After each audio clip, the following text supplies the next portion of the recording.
My name is Caleb. I'm 33. I own a small plumbing company in San Diego. Nothing fancy, just me.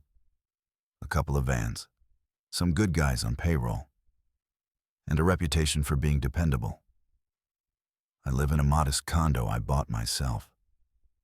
Wear boots that cost less than a single pharmacy textbook. And track every dollar I spend like it might grow legs and walk away. I don't chase drama. Never have. I was raised on blue-collar values: work hard, keep your promises, and never spend more than you can afford. My dad used to say, track every dollar, or you'll wake up broke with no idea how you got there. That man died with less than 10 grand to his name, but not a single unpaid debt. His legacy to me, a beat-up watch and a mindset carved from grit.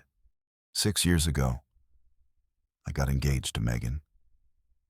She was 29 then, brilliant, driven, stunning in a way that made people do a double take. And she knew it. I met her through a mutual friend, and I was hooked the moment she laughed at one of my dumb jokes. That laugh. It felt like light breaking through drywall. She was ambitious, wanted to become a pharmacist. I respected that. Hell, I admired it. My hands are calloused from wrenching rusted pipes. Hers were meant to hold vials and syringes, not PVC and sweat. So when she got accepted into UCLA's PharmD program, I didn't hesitate. We celebrated with cheap champagne and big dreams. Our wedding was scheduled for the month after her graduation. Honeymoon booked. House hunting set for that fall. Then the tuition invoices rolled in like wrecking balls. Pharmacy school isn't just expensive, it's brutal. Tuition alone was $34,000 a year, not counting books, fees, and rent. Her scholarships, maybe 15% coverage. Her parents, big talkers, always name-dropping doctors and donors at charity galas. But behind that facade was a ticking debt bomb. They lived in a house mortgaged to the teeth, threw dinner parties catered by companies they couldn't afford, and posted filtered photos that screamed success while eating ramen in private. Megan came to me with tears and trembles. "I don't want to ask you for this," she said. Her eyes were red, voice soft, perfectly timed like a practiced script. "But if I can't stay in school, everything we've planned," and just like that, I heard myself saying, "We're in this together. This is our investment." I cashed out an IRA that took me years to build, $26,000 plus penalties. It felt like slicing a vein. I'd saved that for my 40s. For when my knees finally gave out from crawling under sinks and industrial heaters. But I wired it to her student account without another word. She texted me the next day. "You're literally saving my life. I promise, I swear on everything, I'll pay you back. With interest. Once I'm making $120K, we're upgrading everything. House, truck, you name it. You won't regret this, babe." I saved that text. Not because I didn't trust her, but because I did. Because part of me wanted to look back one day and say, "See, we made it." And so began the pattern. Each semester, she'd send me the tuition portal link.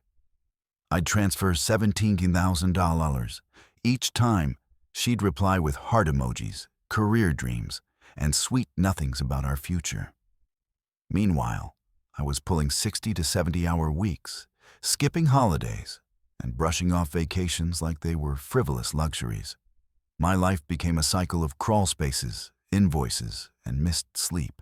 Her life, according to Instagram wine nights, girls' weekends at her parents' Tahoe cabin, and captions like, "Self-care is part of success." I wasn't in those photos, not even once. Still, I brushed it off. This is temporary. I told myself. Once she graduates, we'll build the life we promised each other. This is the price of loyalty. Until Ronnie said something that pierced through the fog. Ronnie's my best friend. Divorce lawyer. Cynic by trade. He's seen enough wrecked marriages to sniff out a red flag from across the bar. We were shooting pool at Murphy's when he leaned over the table and said, "You do realize you've paid more for her tuition than for your truck. Condo down payment and retirement savings combined."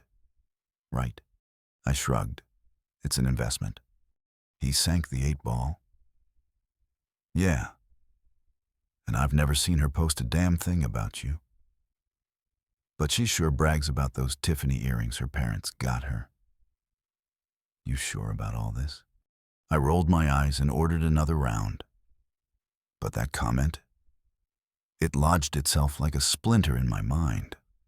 From that day, I started documenting everything. Not just spreadsheets, binders, every payment, every confirmation number, every text promising repayment. I kept receipts like gospel. Still, I kept going. Because I'm not a quitter. Because I believed in us. But then, the family dinners became awkward. Her parents stopped looking me in the eye. Her mom once introduced me at a function as Caleb Megan's fiancé. He does plumbing, very hands-on work. The way she said it like she was apologizing for me being in the room. Even Dom, my business partner, noticed. "You okay, man? You missed the last 2 team barbecues. Haven't seen Megan around lately." "She's busy with rotations," I said. He nodded but didn't look convinced. "Just don't forget to live too. You look like a ghost." He wasn't wrong. I hadn't slept more than 5 hours in weeks. But I kept going. Because graduation was near. Because the end was in sight. Because love. Right. Then came the message. 3 days after she graduated, 5 weeks before our wedding. No warning, no build-up. Just one cold, pixelated gut punch.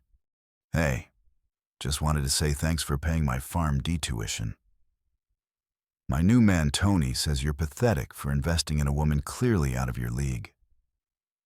Thanks for the free education.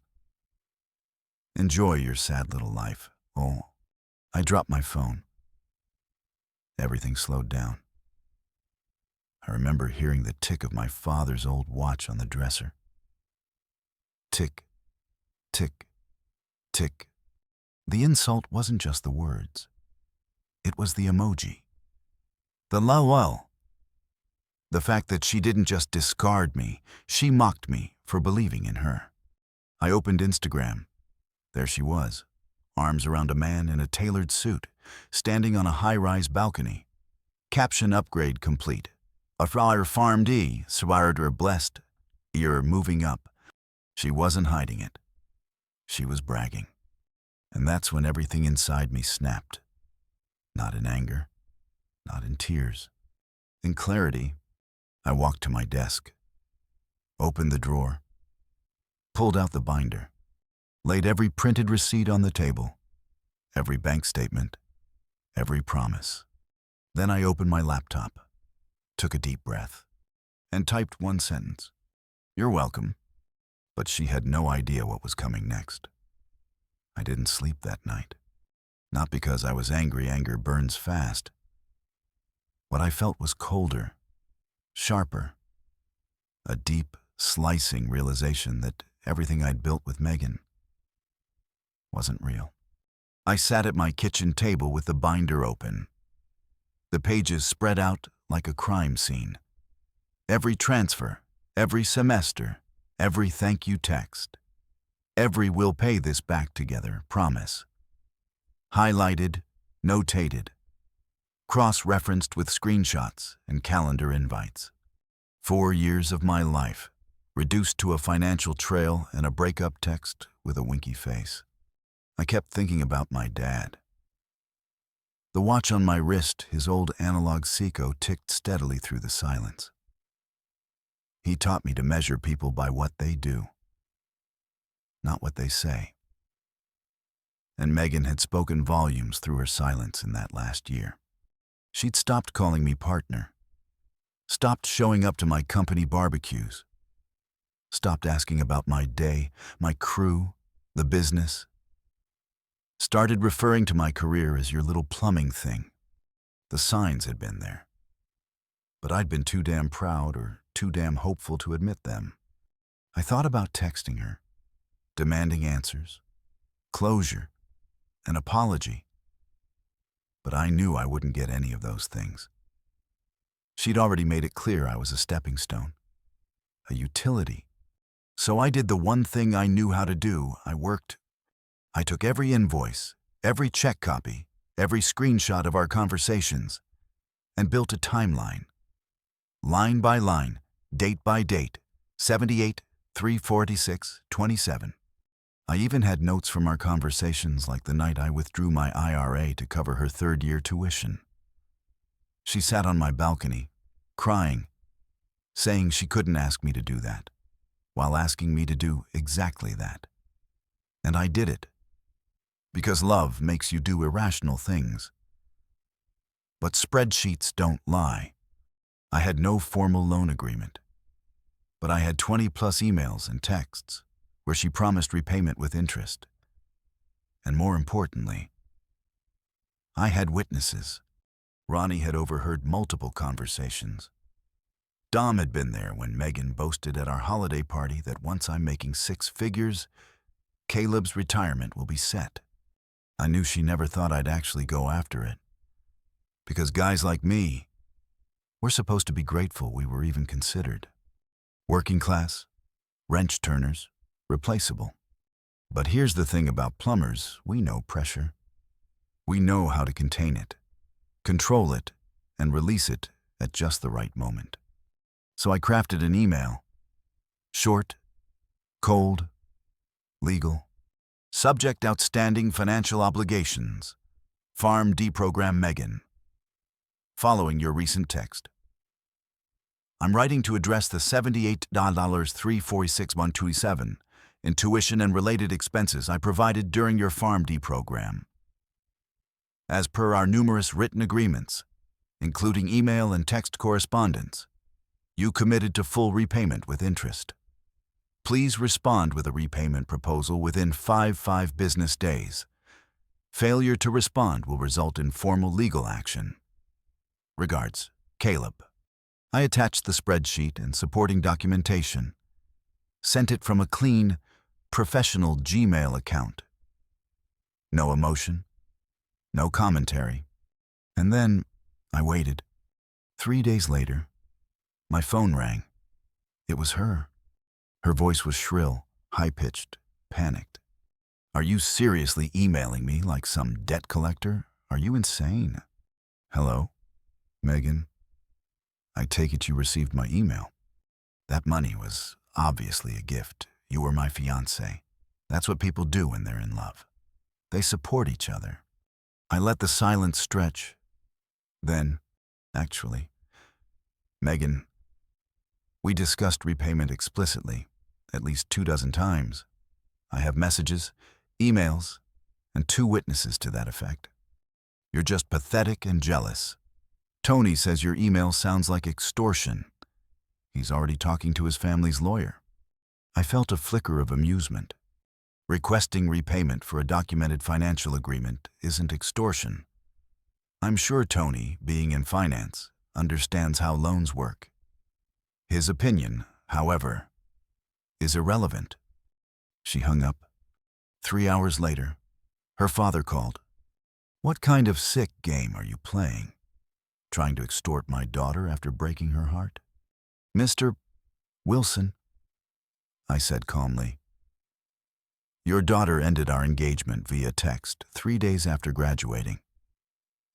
I provided her with over $78,000 in financial support under an explicit agreement of repayment. I'm enforcing that agreement. That's not what she told us. And for your information, Tony's family is extremely well connected. They don't need your working-class charity. You're embarrassing yourself. He hung up before I could respond. It was like stepping into the twilight zone. Suddenly, I was the villain. The bitter ex. The crazy blue-collar guy who couldn't let go. Then came the Instagram messages. Megan's cousin Heather. Wow. Real small man energy. Trying to ruin her life because she found someone better. Tony's family could end you. And you're out here acting like some obsessed creep. I didn't reply. I was beyond playing in their fantasy land. But then Megan emailed again. Fine. I'll give you $5,000 to go away. One-time offer. I'm being generous considering you offered to help me. $5,000 on a $78,000 debt? That was like wrecking someone's Tesla and offering to pay for the car wash. I declined. The next day, a new voice entered the mix. My phone rang. Unknown number. Male voice. Smooth. Confident. Is this the guy who used to date Megan? Who's asking? Tony. Look, I get it. You're hurt she chose me. But this sad attempt to extort money, come on, man. I smiled into the receiver. So, are you offering to pay her debt? What? No. That's not listen. I'm telling you to back off. But that doesn't resolve the issue. His tone shifted, less sure now. She's under a lot of pressure. This isn't helping. You're right, which is why I'm giving her the option to settle privately or legally. Your call. You have no idea who you're dealing with. Actually, I think I do. He hung up. I sat back and exhaled. Tony had called to flex. But when asked to act, he folded. No wallet, no backbone. Ronnie called later that night. I filled him in. He laughed. They think you're bluffing. Rich people always do. They think rules are for other people. But now time to show your cards. I nodded, staring down at my binder. I didn't need to scream, or threaten, or stalk. All I needed was the truth. And the truth was meticulously documented. Page after page, dollar after dollar. But what none of them saw coming, what they still refused to believe, was that I wasn't looking for revenge. I was looking for balance. For once, I wanted the score.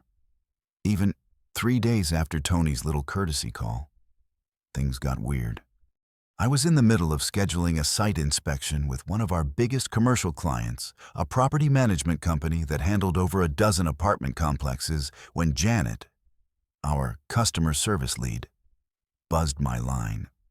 Her voice was tight. Caleb, can you come to the office? We got a complaint. About you. I walked in expecting a client misunderstanding or some permit mix-up. Instead, she slid a printout across the desk. At the top, a formal complaint alleging I was using company resources to harass my ex-fiancé. It included emails that were supposedly from me sent from our work domain to Megan's inbox. But the messages had been edited. Key lines removed, timestamps skewed. What looked like simple reminders about repayment now read like angry, obsessive rants. I read through them in stunned silence.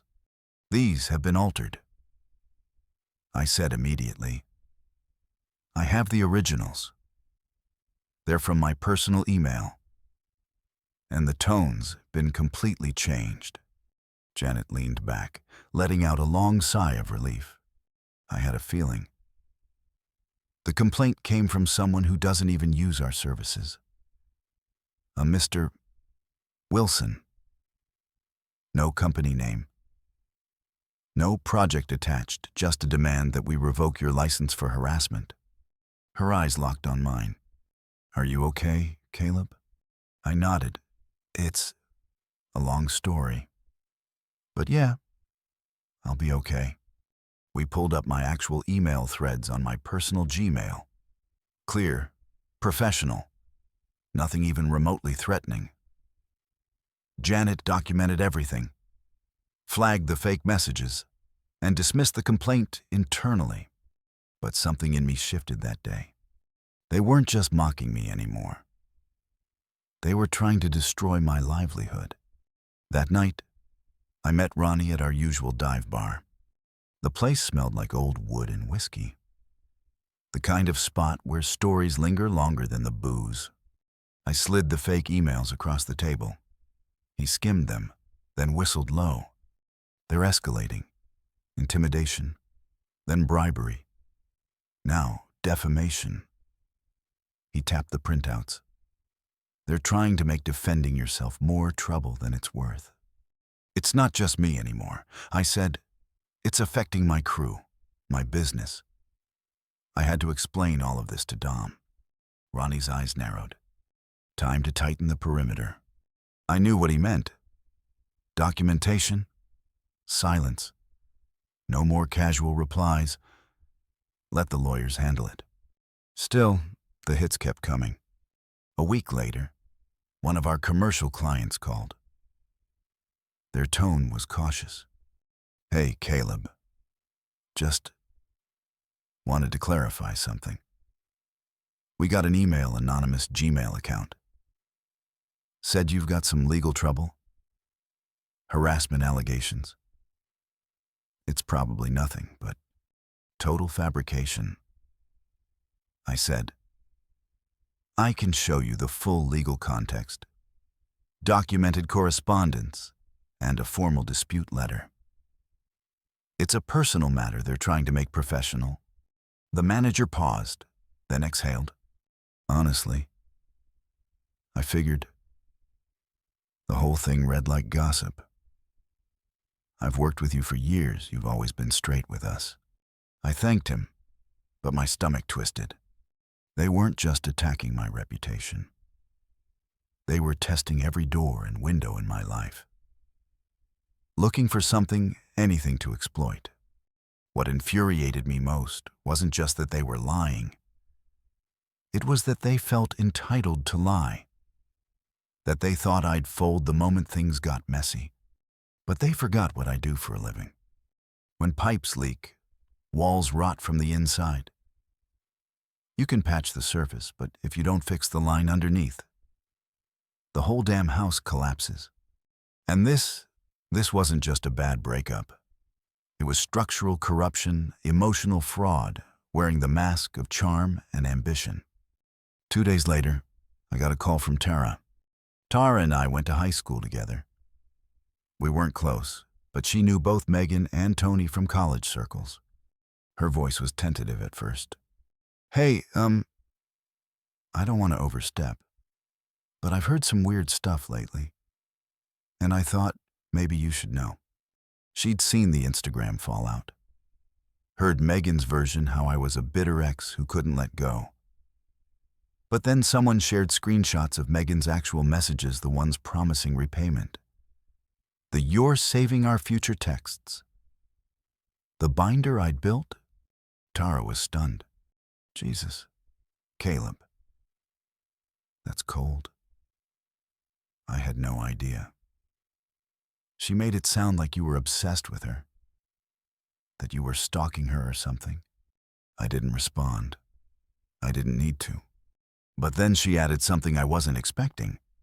By the way, Tony, he does come from money, but he's also controlling. His last girlfriend had to give him monthly spreadsheets on how she used his investments.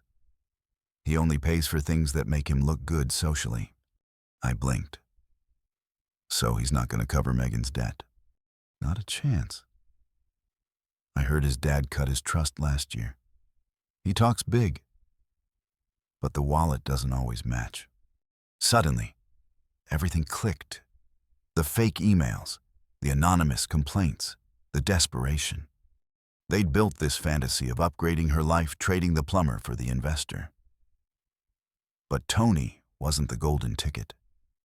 He was another transaction, another debt waiting to be paid.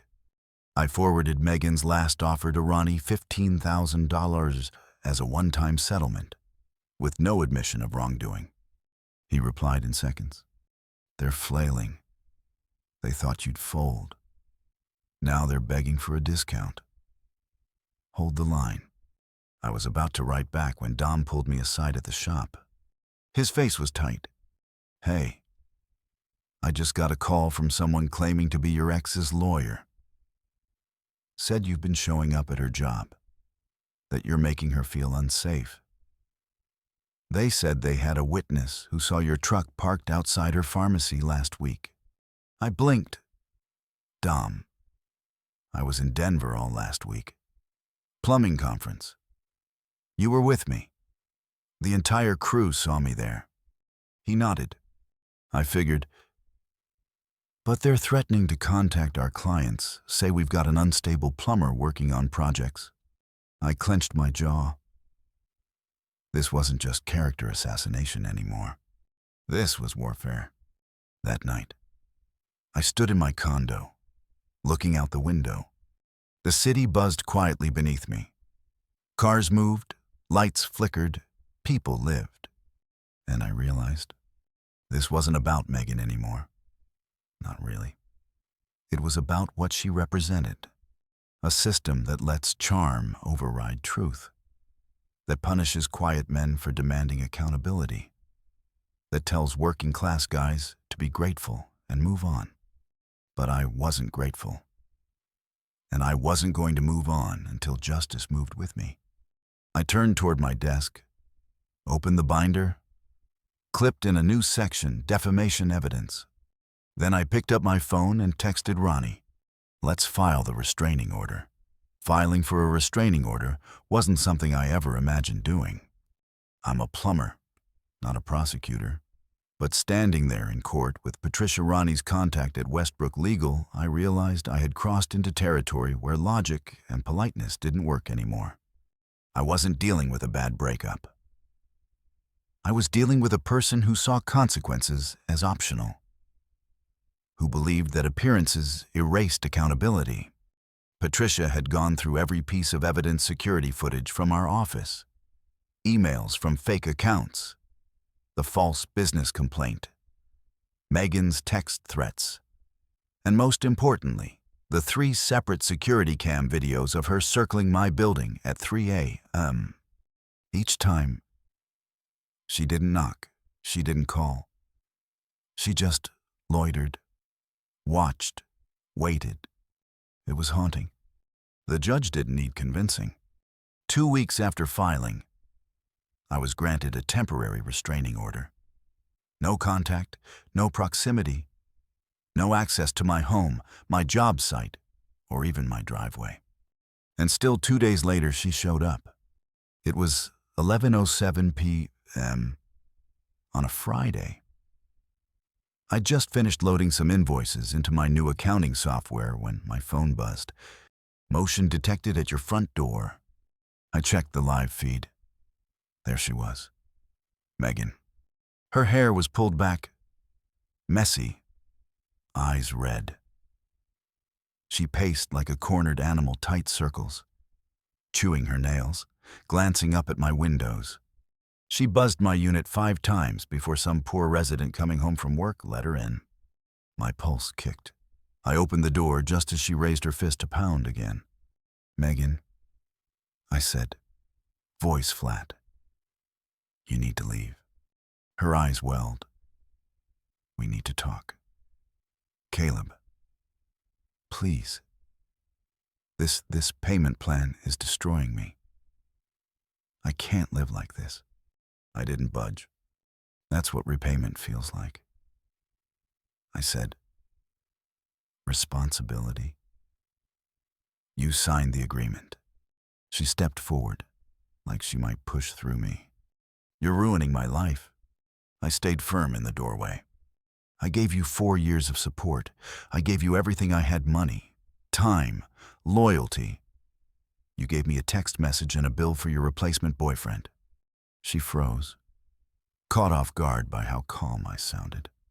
You think you've won? She hissed. You think this makes you better than me? I don't need to be better.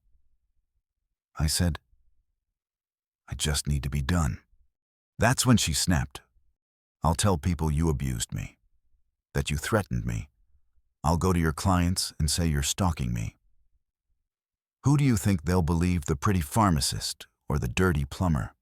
And there it was, the full mask-off moment. Everything behind the Instagram filters, the blessed hashtags, the lies to her family, the smugness with Tony. It was all performance. And now it was cracking. I pointed to the camera above my door. Every word of this is being recorded. You're not the victim here. Megan, she faltered, just for a second. But then the eyes turned cold again. You'll regret this. I already did. I said, when I cashed out my IRA to pay your tuition. She left, or at least, I thought she did. Security cameras caught her trying to get into the building 3 more times that weekend. She buzzed other units, lingered in the parking lot, once even left a cup of coffee on my hood from our old favorite cafe. A souvenir of a love that was never mutual. That Monday, she showed up at my shop. Angela, my office manager, said she barged in around 10 a.m., shouting my name. Her makeup was streaked. She looked unwell wired. Manic. You stole my life, she screamed. You tricked me into signing that agreement. You set me up. My crew froze mid-task. I came out from the break room and saw her standing by the front counter, chest heaving. Dom was already dialing 911. I held up my hands. You need to leave, Megan. This is not okay. But she kept ranting, waving her arms, demanding I fix this, whatever that meant. Angela, bless her, pulled out her phone and started recording. By the time the cops arrived, Megan had stormed out. That was the final straw. With Patricia's help, I filed for a permanent restraining order.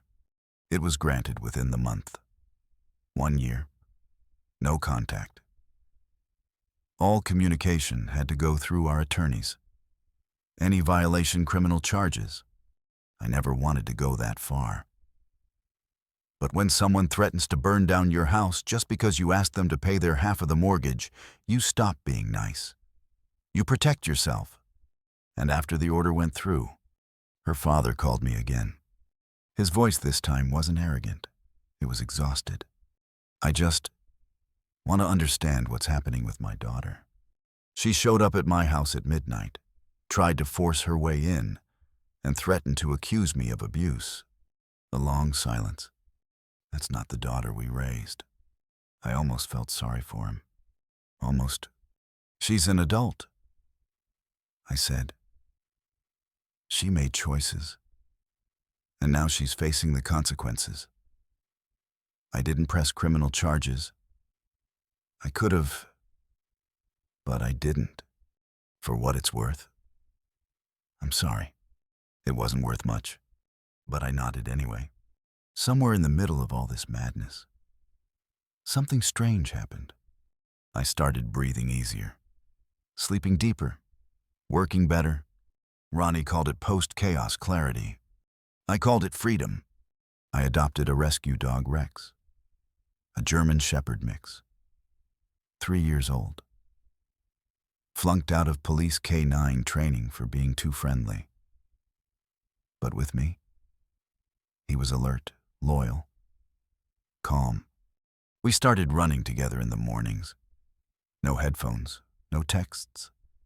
Just the rhythm of our feet and his tags, jingling like wind chimes. That binder of receipts I kept adding to it now with monthly payments from Megan. Every payment arrived exactly 1 day before default, always on time. Always from her lawyer, cold, sterile, like clockwork. And with every deposit, I got closer to something I hadn't had in years. Peace. But just when I thought it was over, when I thought Megan had finally accepted reality, I got another notification from the doorbell cam. Motion detected. 214 E. It was her, standing in the parking lot. Again. This time, she didn't buzz. She just stared up at my unit. For 20 minutes, not moving. I watched the live feed, heart thudding. And then, as if she could feel me watching, she looked straight into the camera.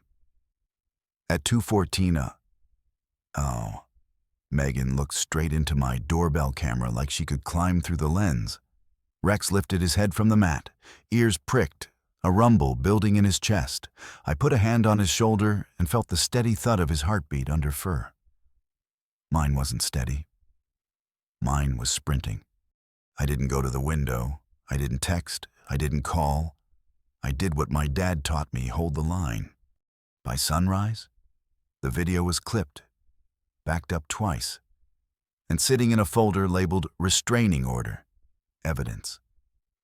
Then I showered, laced my work boots, and wound my father's old watch 3 slow turns, the crown clicking like a metronome. Tick, tick, tick. Time to move. Patricia met me at her office at 9 sharp with coffee strong enough to wake the dead. She watched the clip without flinching, then slid a legal pad across the desk. "We've got 2 tracks now," she said. "Criminal exposure if she violates the order again. Civil leverage on the debt. You don't need to shout to win, you need to document." I nodded. "I've been documenting for 4 years. "Good," she said, "because now we'll use every inch of it." She drafted a formal demand letter, no theatrics, just a scalpel of facts. It cited the payments, the texts, the emails, and 2 witnesses. It set a 21-day deadline, pay in full or enter a reasonable repayment plan. It also did something they never expected a plumber to know how to do it, tied the dispute to professional character and fitness. "Pharmacists handle controlled substances," Patricia said. "Financial misconduct can trigger a board review. We're not threatening her license. We're stating factual consequences." We included a short summary of a recent case, names redacted, where a state board delayed a new license over financial disputes that suggested dishonesty. Not a bluff, just gravity. The letter went out that afternoon by certified mail and email to her last counsel of record. I went back to the shop and replaced a busted PRV on a high-rise. 30 floors up, wind in my face, wrench biting into brass.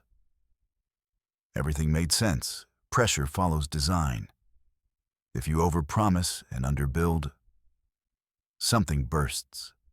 3 days later, the first intimidation letter arrived from a firm with a marble name, Blackwell, Richardson and Associates. It accused me of harassment, malicious interference, and baseless claims. It didn't actually address the debt. "That's how you know you're over the target," they argue about tone, not substance. I forwarded it to Patricia. She smiled without humor. "Threatening letterhead." She said, "Classic. Here's ours." Her reply was clinical, a point-by-point rebuttal. Receipts attached, timestamps highlighted. No adjectives. She could make a chainsaw sound like a lullaby. The next morning, I was tightening a union under a restaurant sink when my phone lit up with an unknown number. "Is this Caleb?" a woman asked. Her voice carried the practiced calm of someone who bills by the hour. "Jennifer Sanderson. Greystone Legal Partners. I represent Miss Wilson." At last, a different tone. "My client wants to resolve this discreetly," she said. Without any impact on her professional reputation, she's prepared to offer $15,000 as a one-time settlement without admission of liability. I stared at the waterline. 15,000 was a decent truck engine. It wasn't a Farm D. "Miss Sanderson," I said. "She owes $78,346.27. I have her written promises to repay with interest. 15 doesn't cover the third-year IRA withdrawal penalty. We're trying to be reasonable, she said. So am I said. And reasonable looks like honoring agreements. I declined in writing, with citations. That night, I took Rex to a park overlooking the bay and let the wind comb through his coat. I thought about the American story we're sold. Love plus sacrifice equals success. But no one tells you where sacrifice ends and self-erasure begins. I rolled the watch crown between my fingers and drew a line in my head I should have drawn years ago. Day 6. A voicemail landed on our shop line. A woman claiming I'd threatened Megan at her workplace. Dom forwarded it with a flat note, Denver alibi. Remember I did. Convention badge photos, plane stubs, crew selfies at the booth. We added them to defamation evidence. Day 8. Jennifer wrote again. Still cool, but the edges frayed. Given your client's stance, Ms. Wilson is willing to increase her offer to $45,000 payable over 6 years. No interest. 6 years. No interest. After a text that said with interest, I almost laughed. I answered like a man with receipts. Principal 78, 346.27. Market standard interest. 36 months maximum. Acceleration clause for missed payments. All communication through counsel. Any further attempts to contact my clients or employees will be addressed in court. Ronnie texted 5 seconds after I CC'd him chef's kiss. Hold the line. The next week dragged. Work helped. Work always helps. Pressure you can turn with a wrench feels kinder than pressure you turn with your throat. The crews knocked out a hotel rough-in. Angela trained a new dispatcher. I signed 2 maintenance contracts I'd been chasing for months. Every night, I ran with Rex until the breath burned clean. Then, 2 things happened almost at once. First, Tara called.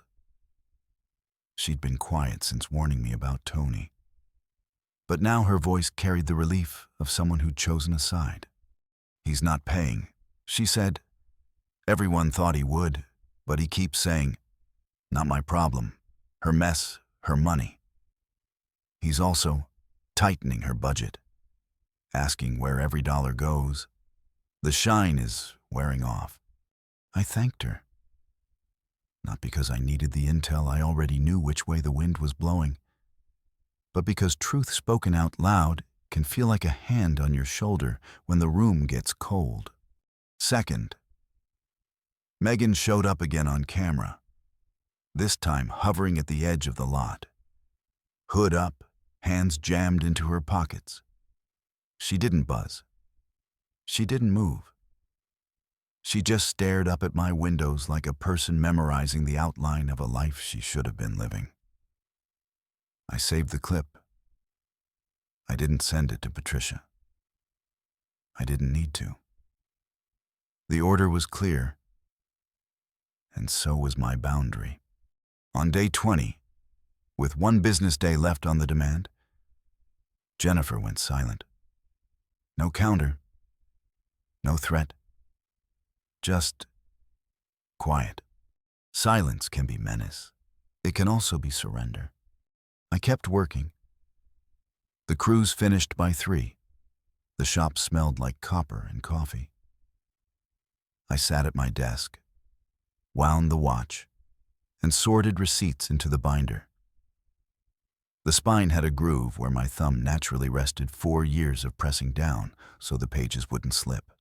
At 4:52, my email pinged. Subject proposed settlement. Conditional acceptance following consultation with our client. We conditionally accept the core terms. Principal 78 Sotzerder 346 27. Interest fixed 5% from graduation date. Repayment 36 months. Acceleration clause with 10-day cure period. Conditional upon mutual confidentiality regarding the dispute and resolution. I let out a breath I didn't know I'd been holding. The watch ticked like applause. Rex thumped his tail against the file cabinet twice, then 3 times, as if he'd been reading the email with me. I forwarded it to Patricia. 10 minutes later, she called. "This is a win," she said. "Crisp but warm. We'll tighten the language, add a provision for attorney's fees upon default, and require auto pay. You'll sign. Her counsel will sign. Payments begin 30 days from execution." I rubbed my thumb across the binder spine. So we're done. Legally, almost. Emotionally, that's your work now. I knew she was right. Winning on paper doesn't sew up the tear. It just stops the bleed. The draft agreement arrived the next morning. Patricia carved it with a red pen, polite, lethal edits, and sent it back. Jennifer returned a clean version by noon. My signature was a simple, slanted C. Hers came through an hour later, scrawled beside a typed Megan Wilson. No flourish, no note. We were, finally, in black and white.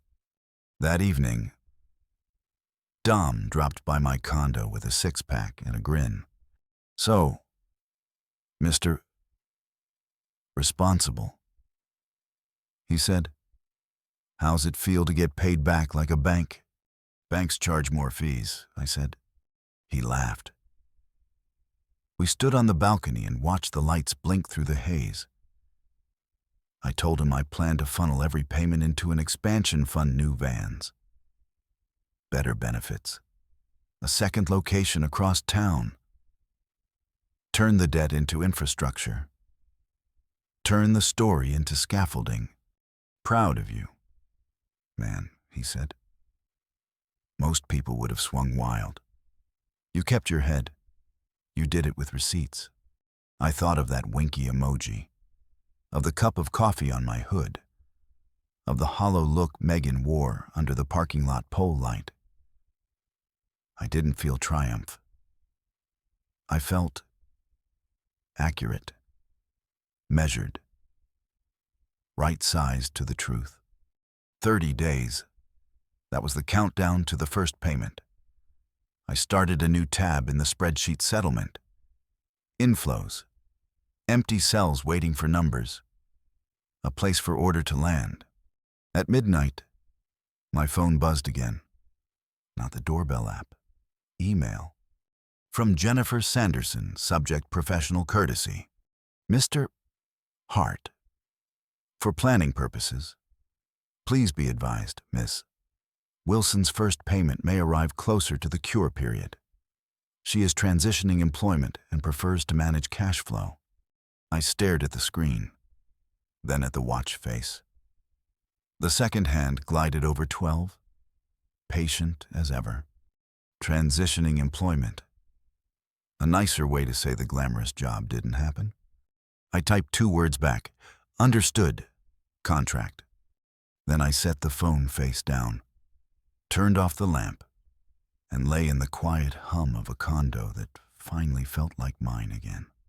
Rex settled by the door. I could hear him dream little huffs, paws twitching. I almost slept. Then a new notification lit the room. Not email, Instagram. A mutual friend had posted photos from a rooftop party. Tony in the center, smiling big, an arm draped around a woman who wasn't Megan. The caption talked about new beginnings and trimming the fat. I didn't click through. I didn't need to. Because the next morning, before coffee, before boots, before anything, my phone rang. Unknown number. A voice I recognized the second it cracked. "Caleb, can we talk about the payment schedule?"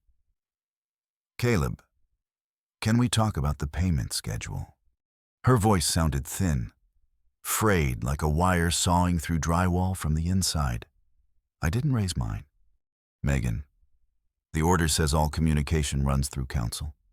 A beat of silence. Then a brittle exhale. I can't do 2350 on the first.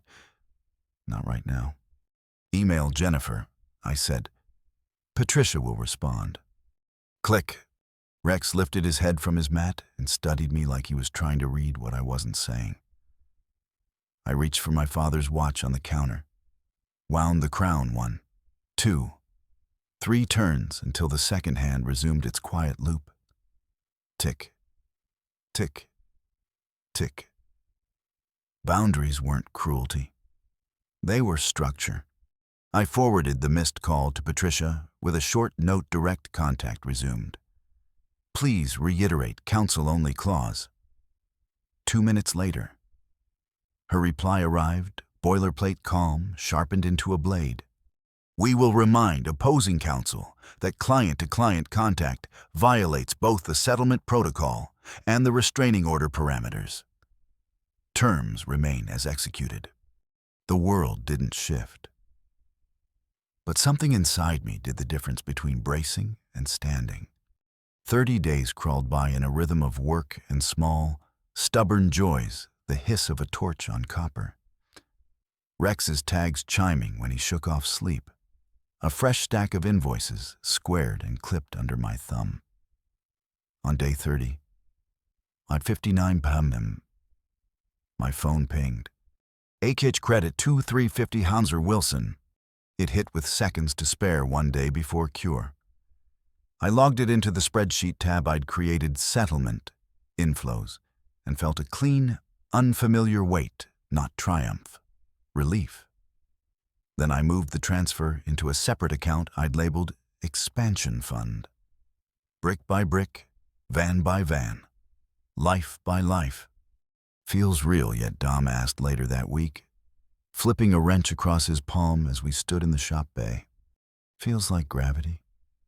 I said, predictable. He grinned. Predictable's the sexiest thing in business. Angela walked by with a stack of work orders, also in payroll. She added, deadpan, and kept moving. My crew had become my chorus. Their steadiness made the wild patches survivable. Day 31. Tara called. I picked up on the second ring. Don't say I told you so. She started, but Tony's out. I didn't pretend surprise. He ended it by Instagram, didn't he? Rooftop photo, new woman, caption about new beginnings and trimming the fat. She paused. Caleb, I'm sorry. Not for you, for what you had to believe about people to get here. I'm not sure what I believe anymore. I said, that actions tell the truth? She said, and hung there with me a moment. Take care of yourself. I clicked off and stared at the binder spine. 4 years ago, receipts had felt like proof of a future. Now they were proofs of a past that would never happen. That clarity hurt in a clean way, the way antiseptic stings before the wound closes. Work carried me. We signed 2 new maintenance contracts and picked up a retiring plumber's client list. I ordered 2 vans and raised our apprentices' starting pay. I built the life I'd promised to build just without the person I'd once promised it to. Halfway through a retrofitted seismic job downtown, bolting a lateral brace, I could feel humming through the concrete. Our general contractor introduced me to the structural engineer on the project. Caleb, meet Lauren, he said. She's saving this 1970s box from falling over. She grinned, clear, steady. And he's saving my design from leaking through the drywall. We walked the line together, tracing pipes and shear walls with our eyes. She listened when I flagged a tight run, swapped a detail without ego, and made space for my crew to work without treating us like background noise. It felt like rain after a dry summer ordinary. And because of that, Miraculous. We ended up at a tiny Thai spot after the walkthrough, sharing a plate of pad ki mao that scorched in a way that insisted you were alive. I told her the outline, no melodrama. No names, just that I'd funded an ex's degree, been discarded, and taught myself where to draw lines by bleeding on them first. She reached for her tea, considered me over the rim. "You didn't dodge a bullet," she said. "You dodged artillery. And you rebuilt your house with better materials." I laughed, small and grateful. We talked about concrete maturity curves and hinge bolts and why Americans love granite countertops they never use. When we said goodnight, the air felt different. Not lighter, exactly. Truer. Payment number 2 arrived at 6:01 p.m., again skimming the cure period. Jennifer sent a for planning purposes email about cash flow transitions. Patricia replied with 2 words, "per contract." I didn't need to say more than that either. My job was not to be cruel. It was to be consistent. In quieter moments, the old shame tried to creep back, the story that working-class men should be grateful to orbit a shinier planet. That we're utilities, not partners. Funding, not futures. Then I'd hear a crew leader train a new hire on safety, or watch a tenant thank my tech for fixing heat before a storm. And the story would dissolve. The American dream wasn't about marrying up. It was about showing up every day until something worthy stood where nothing was before. On a Sunday morning, I took Rex to the cliffs and watched paragliders drift like handkerchiefs against the sky. The watch face warmed on my wrist. The ocean hissed 200 feet below. I imagined my dad beside me, never a grand speech man, more of a grunt and nod type. He would have said something like, "Pipe held? Move on." I was moving. 3 months in. Megan's payments landed with the precision of fear, always there, always late enough to make her sweat. Jennifer sent a single-line note requesting a brief modification to extend the term by 6 months. Patricia answered with the clause Megan's team had signed, 36 months. Fixed. Any modification requires Caleb's written consent. We did not consent. I expected rage. I got silence, which is its own kind of noise. One afternoon, in the middle of a slab leak diagnostic, my phone buzzed with a number I recognized but hadn't saved. I braced for venom and heard age. "Caleb," the voice said. "Careful. Practice like a man choosing boards that won't split. This is Richard, Megan's father." I wiped my hands on a rag. "Hello, Mr. Wilson. Do you have a minute? I owe you an apology. We met at a coffee shop near my condo." He looked smaller than the memory tan gone sallow. Confidence traded for caution. He didn't order anything, just rotated a sugar packet between his fingers until it furled. I believed her. He said finally, "About you, about the money, about everything." That was my mistake. I should have looked for the truth instead of the story I liked. My instinct was to deflect. This man had called me working-class charity. He'd told me to drop my vindictive crusade.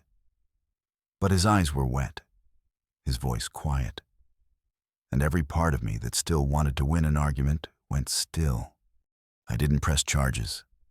I said, "On the violations, I could have."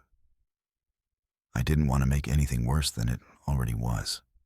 He nodded, swallowed. "She's seeing a therapist now." I don't say that for pity. I say it because I wish we'd gotten her help earlier. And thank you for not making it worse. He reached into his jacket, set a business card on the table. slid it toward me without meeting my eye. "If you ever need anything," he said. "Not money. A reference, a truck, a hand. I don't have many ways to make this right. But I want to try." Rex would have sniffed the offered palm and decided in a second if it was safe. I am slower. I put 2 fingers on the card, then pocketed it. "I hope she gets well," I said. "For her sake. And the next person's." He nodded again. When he stood, his shoulders were closer to level than when he'd sat. Sometimes apologies are carpentry planned thin, functional, invisible from the front of the house.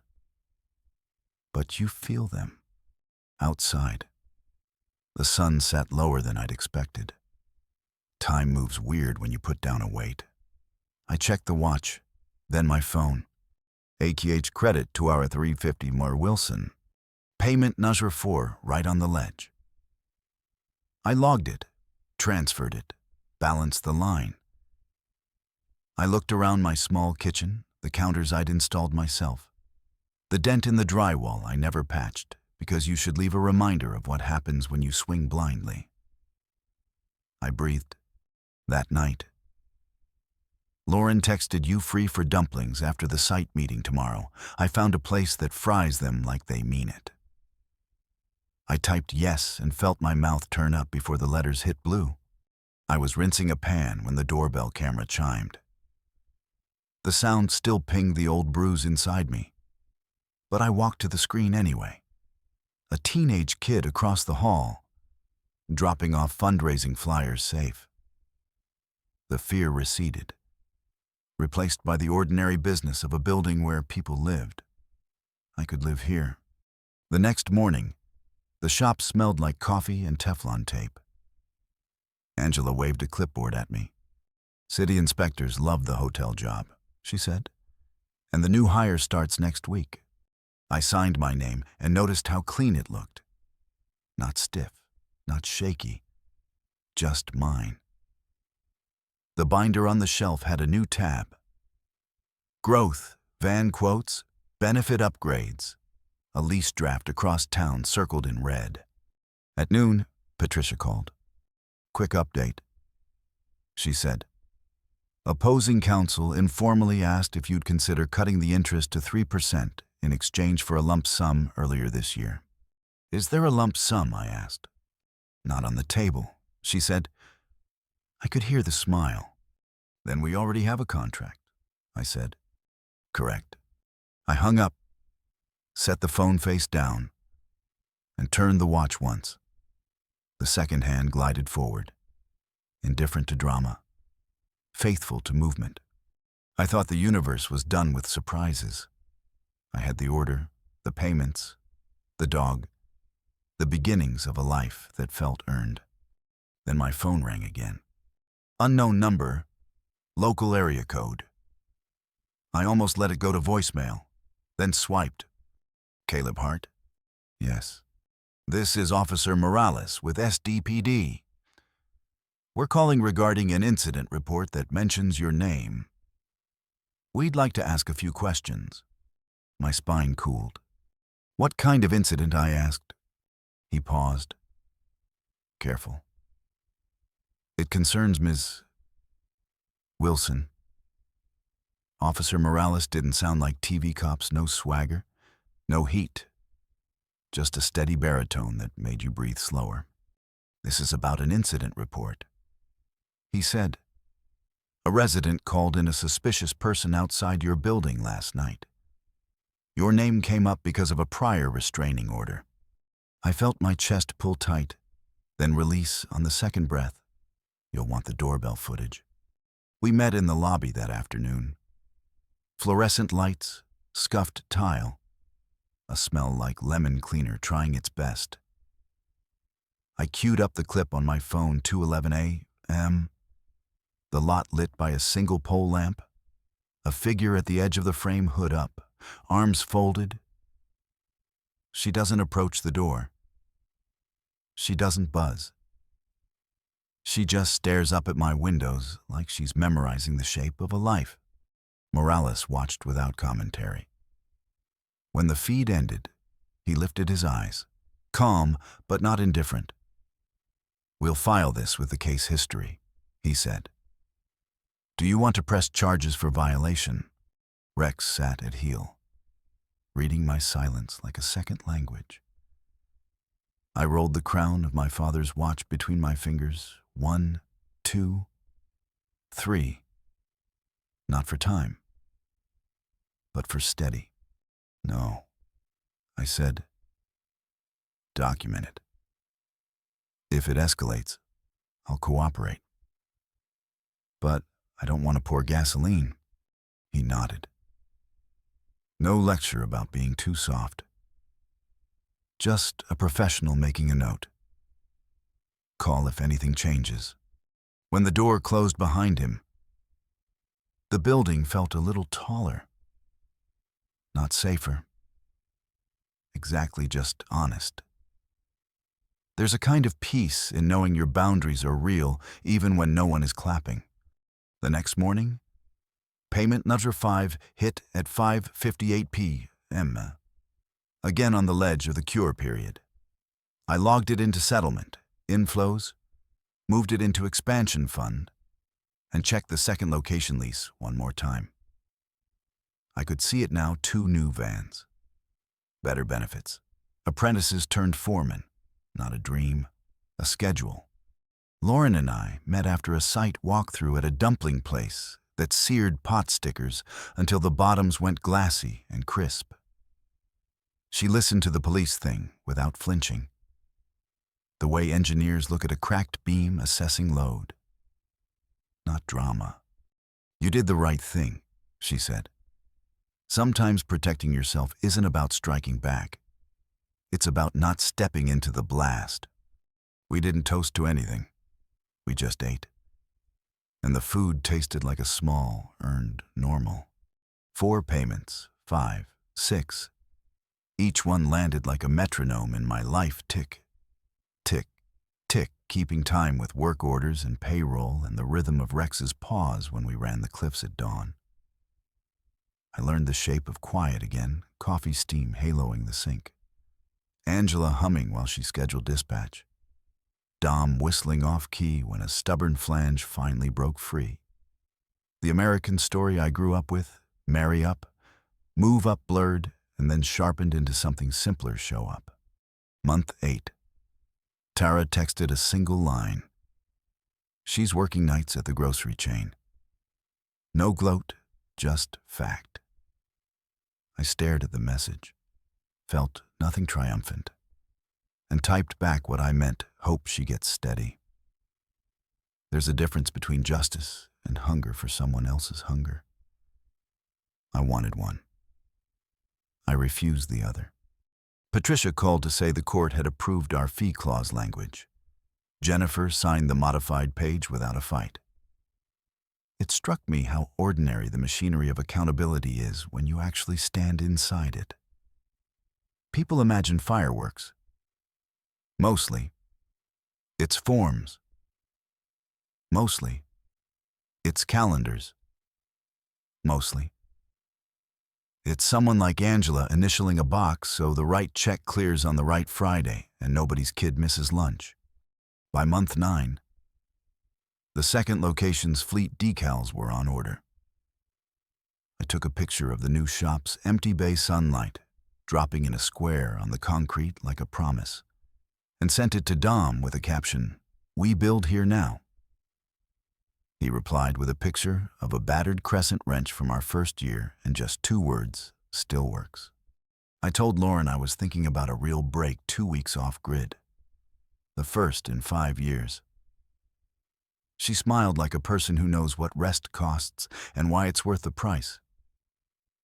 "Go where your phone feels like a rock in your pocket," she said. So I did. 2 weeks in Hawaii, no emergency calls. The watch on my wrist went from urgency back to time. I hiked. I read bad paperback thrillers on the beach. I learned I'm terrible at paddleboarding and great at naps. When I came home, the world hadn't burned down. The payments had landed on time. My crew had handled 2 emergencies without me. The business didn't need me to bleed to prove I loved it. It needed me to be steady enough to steer. On month 10, her father found me again at the coffee shop. Same table. Hands less shaky. "I heard about the police," he said quietly. "They asked if I wanted to press charges." I said I didn't. He swallowed. "You didn't have to show mercy." "I didn't." I said, "I showed boundaries." He let out a breath he'd been holding for a decade. "Thank you anyway." We sat there. 2 men who had both believed a story they wanted instead of the one the facts told. He looked older than last time, but truer. Sometimes contrition is a room you repaint with the windows open. It takes a while, and the smell lingers, but you can live there. I won't pretend every day was noble. Some nights, anger still pressed under my ribs like a rib out of place. On those nights, I opened the binder not to relive the hurt, but to remind myself of the arc. Page after page. The narrative bent towards something that made sense. Not glossy, not cinematic. Just earned. Month 11, 12, 13. The second location opened. We brought on 2 apprentices from a trade program and bumped our health plan. Lauren and I settled into a cadenced site walk. Tacos. Laughter that landed low and warm. She liked Rex. Rex adored her. I stopped waiting for the other shoe to drop and started buying good socks. Month 14. Payment landed again at the edge. I logged it, closed the spreadsheet, and didn't think about it for 2 days. That's when I knew something had healed the thing that once ate my attention for breakfast could now wait its turn like any other line item. And then an odd, gentle twist. A card in my mailbox. No return address. Familiar handwriting. I hesitated, held it to a lamp, then opened it over the kitchen sink like a man who's learned to respect gravity. Inside 3 sentences. I'm making the payments. I will continue to make them. I'm not asking for forgiveness. I just wanted you to know I understand what the money was. It was what I should have been. No signature. It didn't need one. I slid the card into a plastic sleeve and filed it under correspondence. Not as a trophy. As a record of a system finally acknowledging itself. This is the part in a revenge story where I'm supposed to tell you that I feel vindicated, or that I crafted some final speech that turned a courtroom into a movie. But that's not what justice looked like here. Justice looked like ox transfers arriving at the edge of default. It looked like a permanent record at a police department and a permanent line of respect inside my chest for the man who wears my boots to work. It looked like a dog sleeping by the door and a woman who doesn't need me to bleed to believe me. What did I learn? 3 things. First, people show you who they are with pressure. Under pressure. Megan didn't just crack, she performed. She tried to get the world to clap along. When the audience thinned and the stage lights cooled, she told a smaller truth in 3 sentences. I accept that truth. I don't build my life on it. Second, receipts beat rhetoric. In a culture obsessed with optics, the unglamorous habits saving texts, noting dates, saying per contract will save your future. There's a reason banks win more often than poets. If you're going to love, keep your paperwork. Third, blue collar is not less than. I don't need to marry into marble counters to matter. I build the houses where those counters sit. We all keep something from falling apart. That counts. If you're watching this and you've been the one funding someone else's dream while yours rusts in the driveway, hear me, Supporting your partner is love. Erasing yourself is not. Draw your line early. If you missed it, draw your line now. You don't owe anyone your future to prove you're worthy of standing in theirs. You don't have to torch the past to light your way forward. You just have to refuse to live in the dark. I still wind the old watch every morning 3 turns, the second hand sliding into motion. I still keep the binder on the shelf, thick with edges and tabbed like a manual. I still run the cliffs with Rex before the city wakes.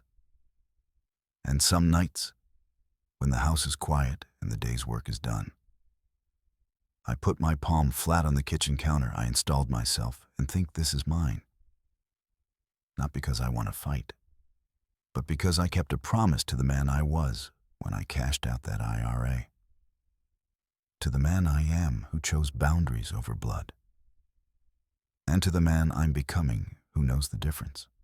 If you made it this far, tell me in the comments. What's the line you wish you'd drawn sooner, or just write, "Keep the receipts"? I read every story. I can't fix every leak in your life, but I can hand you the wrench I used. And I can stand with you while you turn it. Like the video if it helped you breathe easier. Subscribe if you want more stories where justice looks like quiet. Steady work. Share it with someone who needs permission to draw their line. Because sometimes the most powerful revenge isn't a scorched earth speech. It's a spreadsheet that sings, a dog that sleeps, a watch that ticks, and a life that does not break when someone else refuses to be careful with it.